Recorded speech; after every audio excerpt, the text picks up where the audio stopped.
Qu'est-ce que c'est l'espace, vraiment? Est-ce que c'est juste une sorte de vide qui nous entoure? Ou alors, est-ce que c'est quelque chose de plus fondamentalement lié à nous, à notre façon de voir le monde? C'est un peu vertigineux comme question, hein. Et c'est là-dessus qu'on va se pencher aujourd'hui, en explorant un texte, un monument, on peut dire, la critique de la raison pure d'Emmanuel Kant. Plus précisément, on va regarder de près sa toute première section de l'esthétique transcendantale, le paragraphe 2. Ça s'appelle « Exposition métaphysique du concept d'espace ». En gros, comment il voit l'espace. Pas comme une chose, mais plutôt comme une condition pour qu'on puisse faire l'expérience de quoi que ce soit. Alors, on y va, décortiquons ça. Premier point, et c'est déjà un peu déroutant.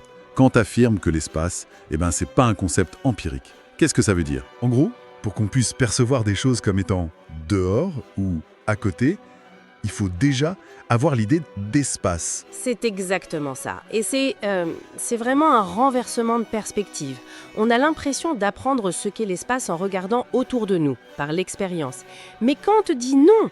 L'expérience externe, le fait même de voir des objets distincts de nous, n'est possible que parce que la représentation de l'espace est déjà là, en nous. C'est ce qu'il appelle une connaissance a priori, indépendante de l'expérience. C'est un peu comme les lunettes qu'on porte sans même s'en rendre compte pour voir le monde. Ah oui, a priori, c'est ça, donc avant toute expérience. Et ça nous amène, logiquement, à son deuxième argument.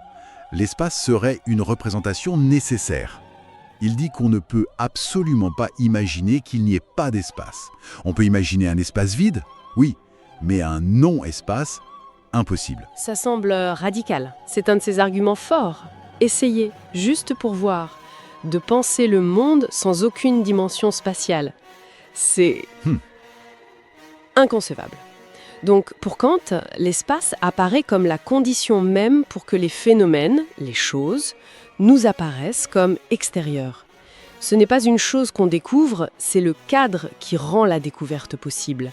Sans cette structure fondamentale de notre sensibilité, il n'y aurait tout simplement pas d'objet là-bas. D'accord. Je commence à saisir. Mais alors, si ce n'est pas un concept appris par l'expérience, c'est quoi? Kant utilise un terme un peu technique, hein, une intuition pure. Intuition?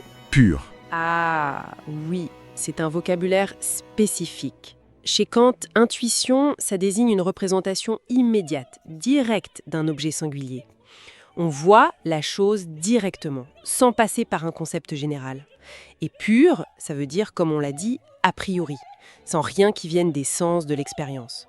Donc, une intuition pure de l'espace, ça signifie qu'on appréhende l'espace directement, dans sa totalité unique, avant même de percevoir des objets dedans. On n'a qu'une seule représentation de l'espace, un seul espace global. Ah, je vois. Quand on dit des espaces genre mon bureau, le jardin... Exactement. Ce sont juste des parties, des limitations à l'intérieur de cet unique espace qu'on intuitionne. Ces parties ne créent pas l'espace, elles sont pensées en lui.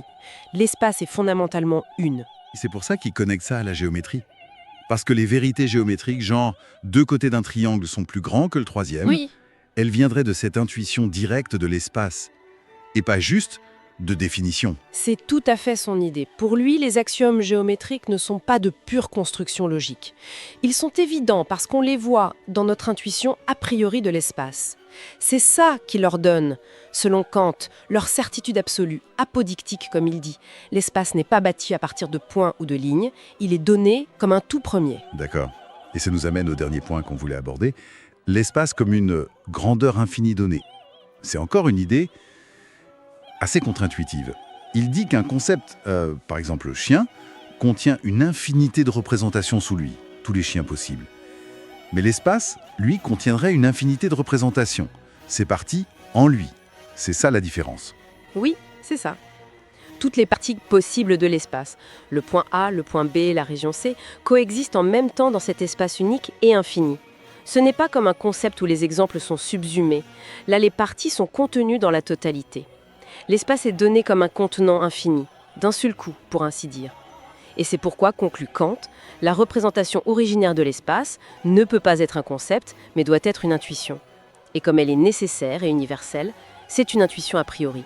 Ok, bon, si on essaye de résumer tout ça. Pour Kant, dans ce passage du moins, l'espace est 1. N'est pas appris par l'expérience, mais la rend possible. c'est a priori. 2. C'est une représentation nécessaire, on ne peut pas penser sans. 3. Ce n'est pas un concept abstrait, mais une intuition pure, unique. Et 4. C'est représenté comme une grandeur infinie donnée. Ouf! En gros, l'espace, c'est pas tant la scène où se joue le monde, mais plutôt les règles de mise en scène imposées par notre propre esprit. C'est une excellente métaphore, oui. Notre esprit structure notre perception via l'espace et le temps, qu'il traite juste après de manière similaire. Et ça laisse ouverte une question assez fondamentale pour finir. Si l'espace est une forme de notre subjectivité, une sorte de filtre inhérent à notre façon de percevoir, alors la réalité en soi, indépendamment de nous, elle est comment ? Qu'est-ce que le monde avant qu'on ne le perçoive à travers ce prisme de l'espace ? Voilà qui donne matière à réflexion.